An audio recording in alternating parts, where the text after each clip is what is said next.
नमस्कार दोस्तों, एक बार फिर से आपका बहुत बहुत स्वागत है। EDP online module 4th section establishing the enterprise के तहत आज बात करूंगी आपसे स्ट्रैटेजिक प्लानिंग अप्रोच की। प्लानिंग कितनी ज़रूरी होती है, क्योंकि अगर मैं छोटे से लेवल की भी बात करूं कि आपको अगर सिर्फ एक दिन अपना प्लान करना है, घर में रहते हुए बहुत सारे काम होते हैं करने के लिए, तो आप एक चीज़ को प्लान करके चलते हो। पहले ये करना है, ये करना है, ये करना है, आज इस काम में हमको मार्केट जाना है, ये सामान लेना है और इस सामान के लिए हमको इतना पैसा निकालना है, इस सामान को हमको इस क्वालिटी में खरीदना है, इतनी क्वांटिटी में खरीदना है। अगर ये प्लानिंग ना हो, अगर हमारे पास ये अप्रोच ना हो, तो शायद चीज़ें इतनी उथल पुथल हो जाएंगी, हम अपने लक्ष्य को निर्धारित ही नहीं कर पाएंगे और हम ये समझ ही नहीं पाएंगे कि हमको अचीव क्या करना है। तो आज इस बात पे बात करते हैं कि ये प्लानिंग स्ट्रैटेजी है क्या। सबसे पहले जान लेते हैं कि हम किस बारे में बात कर रहे हैं। प्लान क्या है? प्लान मतलब आपका the plan should establish direction, focus action, increases motivation, heighten communication, foster creativity and reduces cost. एक प्लान चीज जब होती है, जब हम किसी चीज के लिए प्लान करते हैं, तो वो प्लानिंग क्या करती है? सबसे पहले तो आपकी जो दिशा है, जो आपका डायरेक्शन है, उसको निर्धारित करती है कि हमको ऐसे चलना है। दूसरी बात, आपका एक्शन, आपको क्या क्रिया करनी है, आपको करना क्या है, इसको फोकस करती है। आपका ध्यान इधर उधर ना भटके, इसके लिए जरूरी है कि आप चीजों को प्लान करके आगे बढ़ें। आपका मोटिवेशन, आपके अंदर जो प्रेरणा है, ऑब्वियसली जब हम एक निर्धारित लक्ष्य की तरफ एक सही दिशा के साथ बढ़ रहे हैं, और हम जब सही दिशा के साथ, सही तरीकों के साथ बढ़ेंगे, तो हमको छोटी छोटी स्टेप्स पे सक्सेस मिलती जाएगी, जो हमको मोटिवेट करेगी। तो ये सही प्लानिंग जो है, ये आपको मोटिवेट भी करती है। साथ ही साथ आपका जो कम्युनिकेशन है, आपकी बातचीत है, आपकी टीम के साथ, आपके लोगों के साथ, वो बढ़ती जाती है और ये कम्युनिकेशन बहुत सारी प्रॉब्लम्स को सॉल्व करता है। कम्युनिकेशन गैप जब भी आता है, हमारे साथ प्रॉब्लम्स बढ़ती हैं। तो अगर आप सही तरीके से प्लान कर रहे हैं, तो बहुत सारी प्रॉब्लम्स से अलग हो रहे हैं। आपकी क्रिएटिविटी बढ़ जाएगी, आपकी क्रिएटिविटी एक्सेल होती रहेगी, पॉलिश होती रहेगी, और साथ ही साथ जो आप पैसा लगा रहे हैं, जो कॉस्ट लगा रहे हैं, वो भी कम होगी। क्योंकि जब हम फोकस्ड रहेंगे, तो हमें मालूम होगा कि हमें पैसे को इधर उधर बिखराना नहीं है, और पैसा एक बहुत इंपॉर्टेंट फैक्टर है अगर हम बिजनेस के पॉइंट ऑफ व्यू से बात कर रहे हैं तो। A strategic planning is a tool that provides guidance in fulfilling a mission with maximum efficiency and impact. Planning को आप एक टूल की तरह से ले सकते हैं, जहां पर आपकी जो स्किल्स हैं वो पूरी एफिशिएंसी के साथ, अपनी पूरी योग्यता के साथ बाहर आती हैं, और उनके साथ चलते हुए आप अपने लक्ष्य को पा सकते हैं। आइए एक और चीज इसके बारे में जानते हैं कि A to G strategic planning model overview. A to G, A to Z की बात होती है, मगर हम यहाँ A to G की बात कर रहे हैं। जो पॉइंट्स हैं, जो फैक्टर्स हैं, उनको मैं आपके सामने ला रही हूँ। सबसे पहली बात क्या है जब हम प्लान करते हैं? Creating awareness. क्यों हम एक प्लान तरीके से काम करना चाहते हैं? क्योंकि हम अवेयरनेस क्रिएट करना चाहते हैं, हम किसी चीज़ पे जागरूक होना चाहते हैं, हम चीज़ों को लोगों तक पहुंचाना चाहते हैं। अगर हम अवेयर हो जाएंगे किसी चीज़ से, लोग चीज़ों के बारे में जानने लगेंगे, तो डेफिनेटली आप उस चीज़ को बेहतर ढंग से प्लान कर पाएंगे। Identify a baseline. हम कहाँ से शुरुआत कर रहे हैं, क्या हमारी बेसिक्स हैं, किसके साथ हमको शुरू करना है। हर एक की प्रायोरिटी अलग होती हैं, हर एक की नीड्स अलग होती हैं, हर इंडस्ट्री, हर काम की डिमांड अलग अलग होती हैं। हमारी बेसलाइन क्या है, ये जानना बहुत जरूरी है। डेवलपिंग, सी पे आ रही हूं, developing clear vision and mission statement. आपका विजन, आप जो सामने लेकर चल रहे हो, उसको क्लियर करना। आपकी सोच, सामने का परिदृश्य एकदम साफ होना चाहिए, क्लियर होना चाहिए। आपका मिशन क्या है, आप इस मिशन में किस चीज को लक्ष्य मान के चल रहे हो, आपके प्रिंसिपल्स क्या हैं, गोल्स क्या हैं। ये प्रिंसिपल्स और गोल्स आपको आपकी दिशा निर्धारित करने में बहुत ज़्यादा सहायक सिद्ध होते हैं, बहुत ज़्यादा हेल्पफुल होते हैं, अगर आप एक स्ट्रैटेजिक प्लानिंग के साथ अपने काम पे आगे बढ़ते हो। इसके बाद बात करेंगे डी की, down to action to create your objectives. हम सिर्फ सोचते रह जाएं, हम सिर्फ ब्लूप्रिंट्स बनाते रह जाएं, हम कागजों पे सिर्फ लिखते रह जाएं, टू डू लिस्ट बनाएं कि ये करना है, ये करना है, ऐसे करना है, ऐसे करना है, तो बात कहाँ बनती है, ये आप भी जानते हैं। Down to action to create your objectives. अपने ऑब्जेक्टिव्स को, अपनी जो उद्देश्य है उनको पाने के लिए आपको एक्शन लेना पड़ेगा, आपको उस पर काम करना पड़ेगा, उस पर कार्य करना पड़ेगा। आपके जो इनिशिएटिव्स हैं उनको आपको स्टार्ट करना पड़ेगा, और आपके जो एक्शन प्लान्स हैं, जो उस एक बड़े प्लान से जुड़े हुए भी कई सारे छोटे छोटे एक्शन प्लान्स होते हैं, क्योंकि ये एक पेड़ की तरह है जिसमें बहुत सारी शाखाएं हैं, बहुत सारी पत्तियां हैं, लेकिन सिर्फ हम ऊपर से नीचे तक चलते रहें ऐसा नहीं है। जो छोटे छोटे ऑब्जेक्टिव्स हैं आपके एक बड़े ऑब्जेक्टिव से जुड़े हुए, आपको उनको भी साथ में लेके चलना पड़ेगा, उन पे भी काम करते रहना पड़ेगा। इसके बाद आते हैं ई, इवैल्यूएटिंग योर प्लान। हमको बहुत सारे काम करने लगते हैं। मान लीजिए मैं आपके सामने कोई चीज बनाकर देने वाली हूं, आपको कोई एक पिक्चर बनानी है और देना है उसको, तो अगर वो पिक्चर बन रही है तो जरूरी यह है कि उस पिक्चर को आप टाइमली पीसेस में देखते जाएं, इवैल्यूएट करते जाएं अपने ही काम को, क्या सही लग रहा है, क्या गलत है। जब आप किसी काम को करने के बाद उसको इवैल्यूएट करते हैं, उसका मूल्यांकन करते हैं, तब उसमें से सही और गलत या कम और ज्यादा या हम इसको और बेहतर कर सकते हैं, ये चीजें निकल के आती हैं। तो किसी भी काम को करते समय, अपने प्लान को बनाते समय उसका इवैल्यूएशन बहुत जरूरी हो जाता है कि क्या हम इसमें कोई और बेहतर चीज निकाल सकते हैं या नहीं। इसके बाद एफ पे आऊंगी, giving and getting feedback on your plan, जिसके बारे में हमेशा मैंने आपसे कहा है कि फीडबैक्स बहुत जरूरी होते हैं।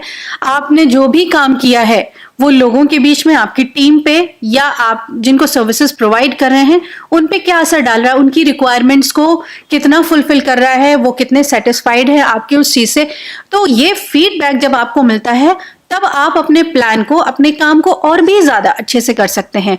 हो सकता है आप बहुत कमिटेड होकर काम कर रहे हो, आपने अपना 100% लगा रखा हो, लेकिन जहां पर उस काम को पहुंचना है, जहां पर जिसके लिए आप उस प्लान को बना रहे हैं, वो आपके काम से सेटिस्फाइड ना हो रहा हो, शायद आप उसकी नीड्स को फुलफिल ना कर पा रहे हो। ऐसे में जरूरत होती है कि वो फीडबैक आपको मिले जो आपको एक सेकंड प्लान के साथ या सब प्लान के साथ काम करने के लिए एक नया मोटिव दे सके। और सबसे बड़ी बात, सबसे लास्ट की है लेकिन सबसे बड़ी बात, कि systematically getting better and repeating the process again every year और 2 स्टार्टिंग एट स्टेप ए। जब भी हम कोई चीज शुरू करते हैं तो वो कहीं ना कहीं खत्म होने लगती है, लेकिन एक बार फिर जरूरत होती है कि हम शुरू से जाएं। इसको आप इवैल्यूएशन की प्रोसेस में भी रख सकते हैं, आप इसको एक रिन्यूवेशन की प्रोसेस में भी रख सकते हैं, कि जरूरत होती है इस बात की कि हमने जब सारी चीजें कर ली हैं तो खुद को इवैल्यूएट करने के लिए हम फिर से ए पॉइंट पे जाएं और ए से लेकर जी तक वापस आएं। तो ये तो था आपका ओवरव्यू जो आप स्ट्रैटेजिक प्लानिंग के पर्सपेक्टिव में देखते हो। अब बात आती है कि क्यों करें प्लानिंग, व्हाई प्लान। बहुत सीधी सी बात है, हम चलना शुरू करते हैं, आप घर से निकलते हैं तो आपको पता होता है कि आपको यहाँ से लेकर यहाँ तक ही आपका डेस्टिनेशन है, जाना है। आपको पता होता है कि इन रास्तों से चलेंगे तब आप अपने डेस्टिनेशन तक पहुंचेंगे। अब दूसरी चीज आप यहाँ पर इमेजिन करिए कि आप घर से निकलते हैं, आपको नहीं पता आपको कहाँ जाना है, आपने सोचा ही नहीं आपको कहाँ जाना है। जब आपने यही नहीं सोचा है कि आपको कहाँ जाना है तो आपको रास्ते भी नहीं मालूम होंगे, किस रास्ते से कहाँ जाना है आप समझ ही नहीं पाएंगे। बिल्कुल यही चीज है planning. If you don't know where you are going, it doesn't matter which way you go. अगर आपको ये पता ही नहीं है कि आपको कहाँ जाना है तो किसी भी रास्ते से जाइए आप, क्या फर्क पड़ता है इस बात से। लेकिन प्लानिंग आपको यहीं पर रोक देती है। If you don't have a plan, your budget is your plan. Planning आपको यहाँ पर रोकती है, कहती है कि नहीं, अगर हमको सही समय में सही क्वांटिटी के साथ, सही क्वालिटी के साथ अपने प्लान को अचीव करना है, अपने लक्ष्य को अचीव करना है इनफैक्ट, तो आपको स्ट्रैटेजिक प्लानिंग के साथ चलना होगा। अगर आप प्लान करके नहीं चल रहे हैं तो आपके पास पैसा है, आप चल रहे हैं, आपका पैसा ही आपका प्लान है, और ये कब तक चलेगा ये आप बेहतर समझ सकते हैं। In strategy it is important to see distant things as if they were close and to take a distant view of close things. ये भी इंटरेस्टिंग पॉइंट है इस बात का कि बहुत सारी चीजें होती हैं जो हमको बहुत दूर दिख रही होती हैं। हम प्लान करते हैं तो लगता है कि कितनी दूर है वो चीज जहां पर हमें ये चीज अचीव करनी है या उस चीज तक पहुंचना है, और कई चीजें होती हैं जो हमें लगता है कि अरे ये तो मेरे बहुत पास है, ये तो हमें तुरंत मिल जाएगी। यहां पर इसको पलटना जरूरी है। पलटना इसलिए जरूरी है ताकि हमारे फोकस जो है वो बराबर रहें। जो चीज आपको बहुत दूर दिखाई दे रही है उसको जरा करीब लाने की कोशिश करिए। अपने आपका जो लक्ष्य है अगर बहुत दूर दिख रहा है उसको थोड़ा पास लाकर देखने की कोशिश करिए कि वो डिमांड क्या कर रहा है, और जो चीज बहुत पास आपके है उसको थोड़ा दूर करेंगे तो उसके जो चैलेंजेस हैं, उसमें छिपे हुए रिस्क फैक्टर्स हैं, वो आपको क्लियरली नजर आएंगे, आप उन पे बेहतर तरीके से काम कर पाएंगे। तो अपना जो थॉट है, इस थॉट प्रोसेस को बदलते रहने की बहुत जरूरत होती है। आप एक डेफिनेट दिशा में देख रहे हैं, अपने लक्ष्य को निर्धारित करके चल रहे हैं, एक बहुत प्लान्ड तरीके से चल रहे हैं, सारी चीजें हैं, लेकिन आपकी अपनी थॉट प्रोसेस दोनों साइड चलनी चाहिए। जैसे एक सिक्के के दो पहलू होते हैं, आपको दोनों साइड देखकर इस चीज पे प्लान करते रहना चाहिए।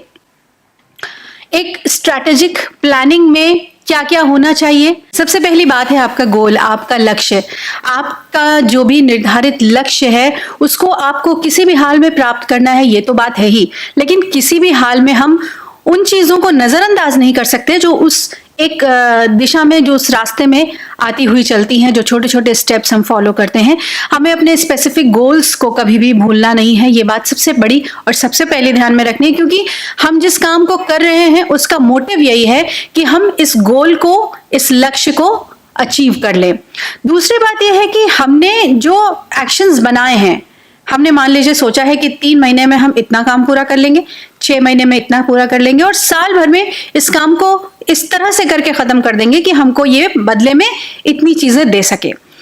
लेकिन उसके साथ कितनी सारी चीजें काउंट होंगी ये हम भूल जाते हैं। हम रिस्क लेना जानते हैं, उन छोटे छोटे स्टेप्स के साथ रिस्क आएंगे, वो भी हमें लेने हैं, जो चैलेंजेस हैं हमें वो भी फेस करने हैं, लेकिन जो छोटे छोटे स्टेप्स हैं ये बहुत मैटर करते हैं। हम एक लंबे सफर पे जब निकलते हैं तो हमेशा आप देखते हैं कि वो जर्नी ब्रेक होती है, थोड़ी थोड़ी जगह पर ब्रेक होती हुई चलती है। उसका रीजन यही है कि अगर एट अ स्ट्रेच आप कोई सफर करते हैं तो वो आपको थकाता भी है, हुआता भी है, और ये जो आपकी एनर्जी लेवल्स हैं इनको डाउन भी करता है। साथ ही साथ जो नए आइडियाज हमारे अंदर बनते हैं वो कहीं ना कहीं उनकी जो फ्लो है, उनकी जो फ्लुएंसी है वो थोड़ी सी कम होने लगती है। तो अपने जो स्पेसिफिक एक्शन स्टेप्स हैं उनको डिस्क्राइब करते रहिए, उनको जो भी आपका एक्शन प्लान है उसमें डिटेल में लिखते रहिए कि आपको अब कैसे क्या करना है। और रिव्यू बहुत जरूरी होता है, जिस तरह से फीडबैक जरूरी है उसी तरह से रिव्यू भी बहुत जरूरी है। आपने जो भी प्लानिंग की है, बड़ी बड़ी प्लानिंग करते हैं लोग, 10-10 साल 20-20 साल के लिए एक इंडस्ट्री में काम करते हैं, तो आपके जो प्लान्स हैं, आपकी जो स्ट्रैटेजीज हैं, इनको रिव्यू करना बहुत जरूरी है रेगुलर टाइम इंटरवल्स में। इसके लिए भी प्लान होना चाहिए कि हमको 1 साल में, 6 महीने में, 3 साल में, 5 साल में कब कब अपनी स्ट्रैटेजीज को रिव्यू करना है। अगली चीज पे आते हैं तो यहाँ पर बात हो रही है कि शायद कुछ और तरह की भी प्लानिंग हो सकती है। इसमें पहली तो है ऑपरेटिंग प्लान, जिसमें एक सेट ऑफ टास्क होता है जो बांट दिया जाता है छोटे छोटे पार्ट्स में कि इस पे काम करेंगे, फिर इसको कंबाइन कर लेंगे और हम अपने गोल तक पहुंच जाएंगे, अचीव कर लेंगे। और इसके साथ ही साथ एक बिजनेस प्लान की बात होती है कि जो हमने इन्वेस्टमेंट किया है, जो हम एक्शंस कर रहे हैं, ऑन दी होल उस पर क्या स्ट्रैटेजी बनाई जा सकती है कि कम समय में लो कॉस्ट के साथ बड़ा अचीवमेंट अचीव किया जा सके। आप दोनों तरह की चीजों को जरूरी होता है एक स्ट्रैटेजिक प्लानिंग के अंतर्गत, दोनों तरह की चीजें। अगर हम सेट ऑफ टास्क, अगर हम ऑपरेटिंग प्लान की बात कर रहे हैं तो वो भी बहुत जरूरी है, और अगर हम दूसरी बात बिजनेस प्लान की बात कर रहे हैं तो वो भी बहुत जरूरी है। दोनों चीजें एक साथ जुड़ के चलती हैं, और अगर बेहतर यही होता है कि अगर हम दोनों चीजों को एक साथ जोड़ के ले चलें। स्ट्रैटेजिक प्लानिंग की बात आगे करते हैं कि more consideration of the external environment. यहां आपको ध्यान रखना है कि आप जिस वातावरण में काम कर रहे हैं वो आपसे क्या डिमांड कर रहा है। आप कुछ लोगों के साथ काम कर रहे हैं, एक पर्टिकुलर भौगोलिक स्थिति होती है किसी भी जगह की, उसके साथ आपको काम करना है, एक सोशल एनवायरनमेंट होता है उसके साथ आपको काम करना है। तो जो एक्सटर्नल एनवायरनमेंट आपके सामने है, लोगों के काम करने के तरीके क्या हैं, किस तरह से, किस स्ट्रैटेजी के साथ वो काम करना चाहते हैं, क्या क्या रिक्वायरमेंट्स हो सकती हैं, जितने भी एक्सटर्नल फैक्टर्स आपके साथ चल रहे हैं उनको आपको ध्यान में रखना है। इसके साथ ही साथ आपके जो internal and external stakeholders हैं उनका जो इनपुट रहा है अब तक काम में, जो आपके साथ काम करने वाले लोग हैं उनका क्या इनपुट रहा है, इन चीज़ों को भी ध्यान में रखेंगे आप, तभी तो आप अपनी प्लानिंग को सही कर पाएंगे। इसके साथ ही साथ जो चेंजेस आते रहते हैं, आप हमेशा स्थिति एक सी नहीं होती, हमेशा एनवायरनमेंट एक सा नहीं होता, हमेशा जो सिचुएशंस हैं वो एक सी नहीं होती हैं। तो पिछला क्या हो गया, पास्ट बहुत जरूरी होता है। पिछले सेशंस में भी हमने जाना कि जो हमारा पास्ट होता है, जो हमारे एक्सपीरियंसेस होते हैं, वो हमको बहुत कुछ सिखाता है। अगर हम जनरल लाइफ की डे टू डे की बात करें तो भी, और अगर हम अपनी बिजनेस लाइफ की बात करें तो भी, हमने पहले क्या किया है, हम पहले क्या कर चुके हैं, हमारे एक्सपीरियंसेस कैसे रहे हैं, हमने उसमें क्या गलत और क्या सही किया है, उस चीज को उठाकर निकाल कर लाना और उन चेंजेस के साथ एडजस्ट करना जो हमारे सामने आज एग्जिस्ट कर रहे हैं, वो बहुत जरूरी होता है। एंड डेफिनेटली आप फ्यूचर को अगर देख रहे हैं, आप समझ रहे हैं, क्योंकि जब हम बिजनेस लाइन में आते हैं तो हम ये बात बहुत अच्छी तरीके से जानते हैं कि चेंज बहुत तेज होते हैं। हो सकता है ये चेंज आपने 1 साल में सोचा हो लेकिन 6 महीने में हो जाए। तो आपका फ्यूचर विजन क्या है, आपको क्या लगता है कि आप जिस सेट गोल के साथ आप आगे बढ़ रहे हैं, आगे जा रहे हैं, वो आपको कितने दिन में या आगे आने वाले समय में क्या कुछ और चेंज स्ट्रैटेजी के साथ मिलेगा? आपका फ्यूचर का विजन जो है वो बहुत क्लियर होना चाहिए। क्या है स्ट्रैटेजिक प्लानिंग के हाई एलिमेंट्स? द व्हाट, क्या क्या एक ऐसा सवाल है क्या कि कहते हैं ना कि ये जो ऑर्गेनाइजेशन है जिसमें हम काम कर रहे हैं, ये चाहती क्या है, इसका मोटिव क्या है, ऑब्जेक्टिव क्या है।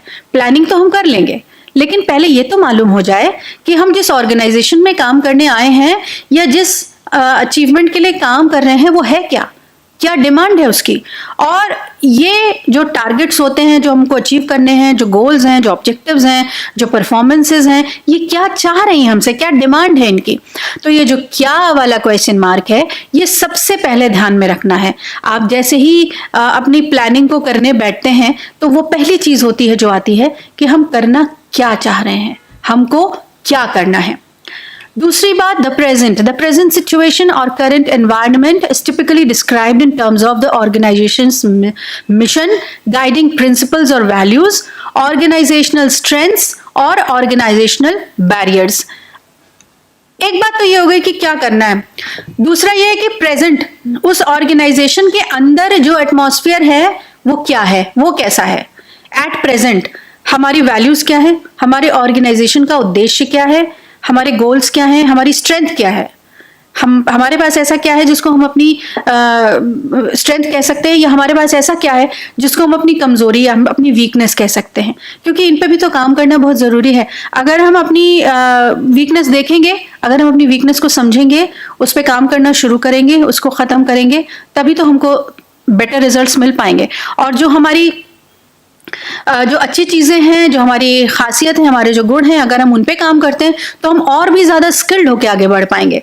तो बड़ी बात यह है कि एट प्रेजेंट हमारे ऑर्गेनाइजेशन में क्या है, हम जिसके लिए ये काम करने आए हैं। The desired future is in front of your eyes. आप देख सकते हैं, आपका फ्यूचर विजन एकदम क्लियर है, स्पेसिफिक है, आप जानते हैं आपको ऐसी स्ट्रैटेजिक प्लानिंग करनी है जो आपको सामने दिखने वाले फ्यूचर तक सक्सेसफुली पहुंचा सके। एंड द हाउ, कैसे करेंगे ये काम। The preferred route to achieving organisational goals, आप कैसे पहुंचेंगे वहां तक, कैसे पहुंचेंगे वहां तक, कैसे पहुंचा जाता है कहीं तक, सही रास्ते पर चलकर। तो ये सही रास्ता क्या होगा, ये आपकी प्लानिंग आपको बताएगी। मैंने शुरुआती अपने सेशन की इसी से की कि अगर हमको ये पता ही नहीं है कि हमको कहाँ जाना है तो हम किसी भी रास्ते से जाएं, क्या फर्क पड़ता है, कहीं भी पहुंचे क्या फर्क पड़ता है, क्योंकि हम कुछ अचीव करने के लिए निकले ही नहीं है। लेकिन अगर हम एक प्रॉपर चीज को अचीव करना चाह रहे हैं तो रास्तों का पता हमें तुरंत चलता है अगर हम प्लान करके निकलते हैं। तो हाउ यही कहता है आपसे कि आप कैसे पहुंचेंगे वहां तक, ये आपको मालूम होना चाहिए। हाँ, बेनिफिट्स जानना बहुत जरूरी है किसी भी चीज के लिए। भाई क्यों, हमको क्या फायदा होगा, हम किसी भी काम को क्यों करें कि हमें कोई फायदा होगा, तभी तो ना।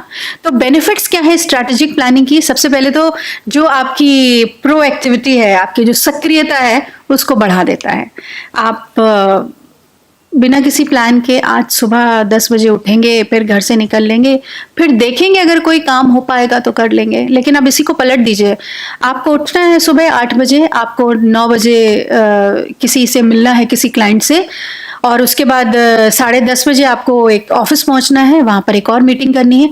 आप एक्टिव हो जाते हैं एकदम से, आपकी सुबह जल्दी हो जाती है, आपकी तैयारियां जल्दी होने लगती हैं। अभी आपको एक एक्शन प्लान बनाना है, बैठ के अपने सिस्टम पे काम करना है।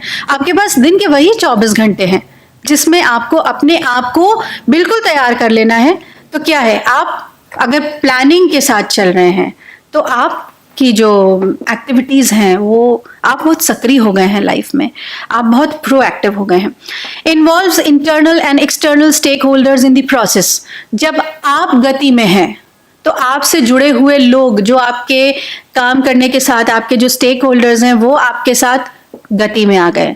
जब आप एज अ लीडर, अगर आप गति में नहीं हैं, अगर आप सुस्त हैं, अगर आप किसी चीज को प्लान नहीं कर रहे हैं, तो डेफिनेटली आपसे जो नीचे वाला है वो और भी ज्यादा आराम से बैठेगा।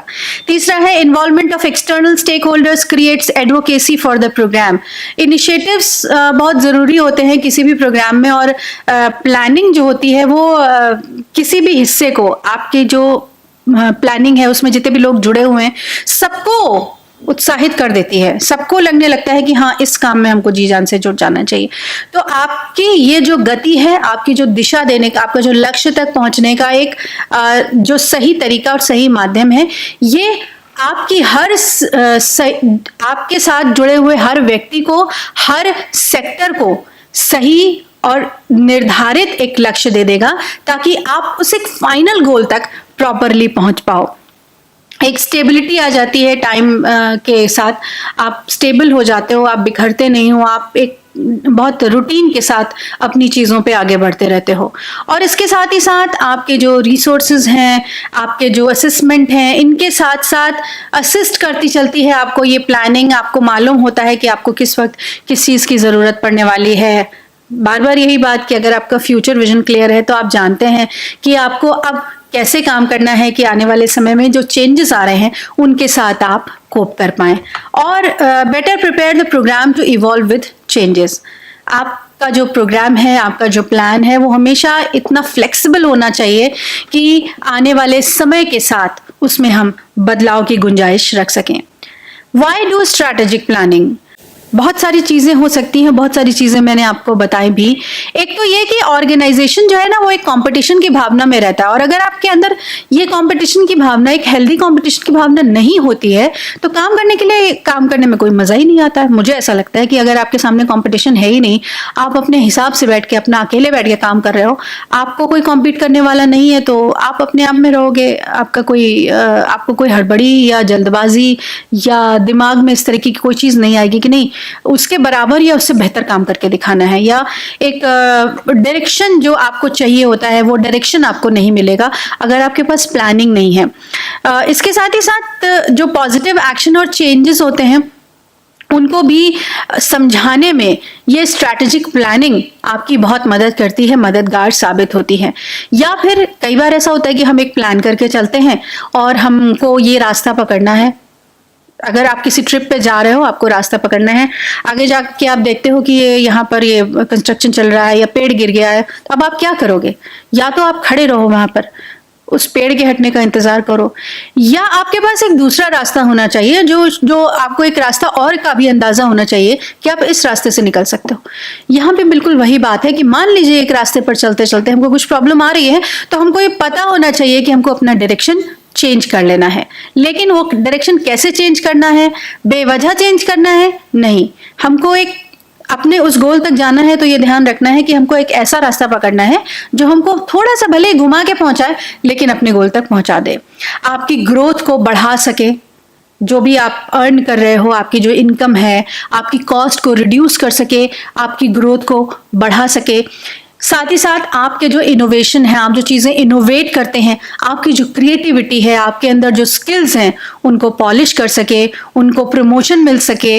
आपकी प्लानिंग में ये सारी चीज़ें इंक्लूडेड होती हैं। साथ ही साथ आपकी जो कम्युनिकेशन है, कम्युनिकेशन बहुत स्ट्रॉन्ग फैक्टर होता है किसी भी जगह पर। अगर आप एक टीम के साथ काम कर रहे हैं, आप एक टीम बिल्ड कर रहे हैं, क्योंकि कोई भी अचीवमेंट बिना टीम के नहीं हो सकता है। और अगर आपका कम्युनिकेशन अपनी टीम के साथ अच्छा नहीं है तो आपको रिजल्ट्स भी उतने अच्छे नहीं मिलते हैं। तो जब आप पूरी प्लान्ड तरीके से हर शख्स की बात, उस टीम में जितने भी लोग हैं उनकी बात सुनते हुए, उनके साथ कम्युनिकेट करते हुए आगे बढ़ते हो, तो डेफिनेटली आपको रिजल्ट्स हमेशा की तरह अच्छे मिलते हैं। इसके साथ ही साथ जो एक्सटर्नल फैक्टर्स हैं वो भी आप लाइमलाइट में लाते रहते हो, उनके बारे में भी सोचते रहते हो। और आपकी प्रायोरिटीज क्या हैं, आपको पहले, दूसरे, तीसरे, चौथे नंबर पे क्या रखना है, ये भी सामने आपकी प्लानिंग में सेट हो जाता है। आगे बढ़ते हैं, risk and pitfalls of strategic planning. क्या क्या खतरे हैं, क्या क्या नुकसान हैं। Every coin has two sides. तो स्ट्रैटेजिक प्लानिंग का खतरा भी क्या हो सकता है और नुकसान भी क्या हो सकता है। Not planning to plan, not knowing or having a planning process. आपने प्लानिंग तो कर ली लेकिन आपको पता नहीं है कि प्लानिंग की प्रोसेस क्या है। और साथ ही साथ not allotting enough time to plan, साथ ही साथ आपने इतना समय ही नहीं लिया कि आप चीज़ों को बेहतर ढंग से प्लान कर सकें। तो जब भी हम प्लान करते हैं किसी चीज़ को, जब भी हम किसी काम में इस बात के लिए बैठते हैं कि आज हमको इसको प्लान करना है, तो दो चीज़ों का ध्यान रखना बहुत ज़रूरी है। पहली ये चीज़ कि आपको प्लानिंग प्रोसेस का पता होना चाहिए, और दूसरा टाइम, प्रॉपर टाइम के साथ चलना, क्योंकि टाइम सबसे बड़ा फैक्टर होता है किसी भी चीज़ को अचीव करने के लिए। Strategic planning cost money, of course. जहां पर हम स्ट्रैटेजी डाल रहे हैं वहां पर पैसा भी लगेगा, और साथ ही साथ रिस्क ऑफ स्विचिंग डायरेक्शंस। आपको कई बार डायरेक्शंस, अपनी दिशाएं जो है वो बदलनी पड़ती हैं। कई सर्कमस्टांसेस ऐसे आते हैं, कई सिचुएशंस ऐसी आती हैं जहां पर आपको ये स्टेप्स बदलने पड़ते हैं। अब steps to a comprehensive strategic planning process क्या क्या है ये भी जान लेते हैं। Situational assessment and analysis. आपकी प्लानिंग के जरिए अगर आप प्रॉपरली प्लान कर रहे हैं, चीज़ों को प्रॉपर तरीके से देख के प्लान करके आगे बढ़ रहे हैं, तो आप स्थिति का असेसमेंट कर सकते हैं, उसका विश्लेषण कर सकते हैं कि आप जिस सिचुएशन में हैं वो क्या है, कैसे बेहतर हो सकती है। अगर इसमें प्रॉब्लम्स आ रही हैं तो हम इनको कैसे दूर कर सकते हैं और कैसे एक बेहतर तरीके से अपने आप को आगे बढ़ा सकते हैं। एक्सटर्नल कॉम्पिटिटिव एनालिसिस, बहुत कंपटीशन है बाहर, कैसे आप उस कंपटीशन को बीट करोगे, कैसे आप उस कंपटीशन से पार पाओगे। प्लान करोगे तभी तो पाओगे ना। ऐसे अगर ये सोचोगे कि हाँ वो बहुत अच्छा काम कर रही है ऑर्गेनाइजेशन, हम भी करके दिखाएंगे, पर कैसे करके दिखाएंगे जब तक कि हम उसके बारे में प्लान नहीं करेंगे, कि हम उनकी स्ट्रैटेजीज को पढ़ेंगे, हम समझेंगे कि ये कैसे काम कर रहे हैं, दिन में कितने घंटे काम करते हैं, इनका जो वर्किंग एक्सपीरियंस है वो कितना है, कैसे लोग हैं इनके पास, सारी चीज़ें प्लानिंग के अंतर्गत आती हैं। आइडेंटिफाई स्ट्रैटेजिकल और क्रिटिकल इश्यूज। आपके पास बहुत सारे इश्यूज होते हैं जो क्रिटिकल हो सकते हैं, जो एनालिटिकल हो सकते हैं। अगर आप उनको समझते चलते हैं, आपके पास जो भी लोग काम कर रहे हैं, जो भी डिपार्टमेंट्स काम कर रहे हैं, उनमें जो भी प्रॉब्लम्स आ रही हैं, अगर आप उन सिचुएशंस को समझते चलते हैं तो आपके लिए चीज़ें आसान हो जाती हैं। Right up the plan. Plan को ऑलवेज अपने डेटाबेस पे रखना बहुत ज़रूरी है, अपनी कागजों के बीच में रखना बहुत ज़रूरी है, जैसे भी आप उसको प्लान करना चाहें, और उसके बाद इम्प्लीमेंट द प्लान। इन सारी चीज़ों को करने के बाद, लिखने के बाद, तब आप उस प्लान को इम्प्लीमेंट करते हो, यानी उस प्लान पे काम करना शुरू करते हो। और उसके बाद जब आपका प्लान थोड़ा थोड़ा सक्सेसफुल होना शुरू होता है, तब आप उसको मेजर करते हो।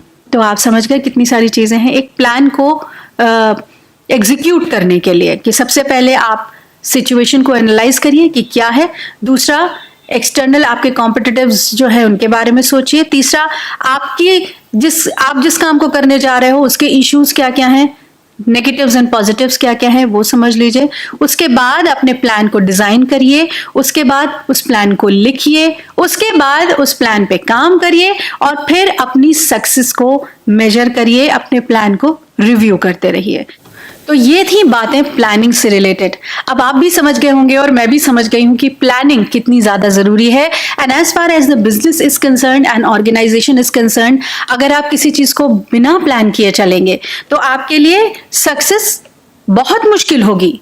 जी बिल्कुल, बहुत मुश्किल होगी क्योंकि हमारे पास कोई लक्ष्य होगा ही नहीं उस तक पहुंचने के लिए, कोई राइट डायरेक्शन नहीं होगा उस तक पहुंचने के लिए, कोई सही तरीका नहीं होगा उस तक पहुंचने के लिए। तो अपने रिसोर्सेज के साथ, अपनी चीज़ों के साथ जो हमारे पास अवेलेबल हैं, हमारे संसाधनों के साथ, हमारे ऑर्गेनाइजेशन में काम करने वाले हर व्यक्ति के साथ, हर चीज़ के साथ हमको अपनी एक वर्किंग स्ट्रैटेजी प्लान करनी बहुत ज़रूरी है। आज के इस सेशन में बस इतना ही। Thank you so much.